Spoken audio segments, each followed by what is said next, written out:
చంద్రబాబు నాయుడు గారి సర్కార్కి ఈసారి ఉపాధ్యాయుల నుండి వార్నింగ్ బెల్ మోగింది.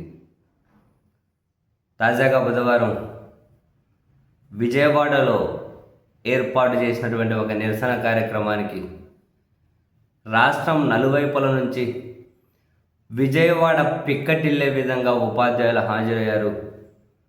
నినాదాలు రీసౌండ్ ఇచ్చాయి. ఆ ఉపాధ్యాయ సంఘాల నిరసన కార్యక్రమంలో మాట్లాడినటువంటి వక్తలు, ఉపాధ్యాయ సంఘాలు,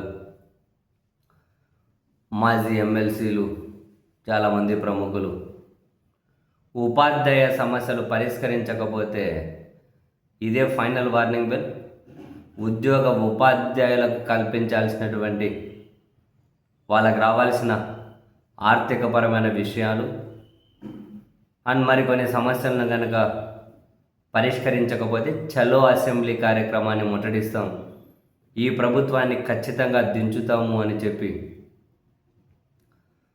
చాలా ఘాటుగానే మాట్లాడారు. వాళ్ళు తక్షణం పరిష్కరించాల్సిన డిమాండ్లుగా ప్రభుత్వం ముందు ఉంచుతూ ఉన్నది, తక్షణం 12వ పిఆర్సీని నియమించాలి, ఐఆర్ 30% ప్రకటించాలి, 4 డిఏలు పెండింగ్ ఉన్నాయి, తక్షణం 2 డిఏలు చెల్లించాలి, ఉద్యోగులకు 35,000 కోట్లు 35,000 కోట్లు వాళ్లకు ప్రభుత్వం బాకీ పడింది. 35,000 కోట్లను ఎప్పుడు చెల్లిస్తారో చెప్పాలి, ఎన్ని వాయిదాల్లో చెల్లిస్తారో, ఎప్పుడు చెల్లిస్తారని ఆ విషయాన్ని పే స్లిప్పులలో కూడా మెన్షన్ చేయాలి. అండ్ ఉపాధ్యాయులకు సంబంధించి హెల్త్ స్కీమ్ అనేది అన్ని రకాల వ్యాధులకు, అన్ని రకాల ఆసుపత్రులకు కూడా అది వర్తింపజేయాలి. అనవసరమైన పనులు, అనవసరమైన యాప్ల భారం అండ్ ఆదివారం పని చేయించడం, ఇవన్నీ ఆపేయాలి. అండ్ కారుణ్య నియామకాలు ఏవైతే ఉంటాయో వాటిని జిల్లా యూనిట్గా చేపట్టి, జిల్లాను ఒక యూనిట్గా తీసుకొని కారుణ్య నియామకాలు చేపట్టాలి. అర్హులైన వాళ్లకు జూనియర్ అసిస్టెంట్ స్థాయి ఉద్యోగాలు ఇవ్వాలి. ఉపాధ్యాయ ఉద్యోగులకు పింఛన్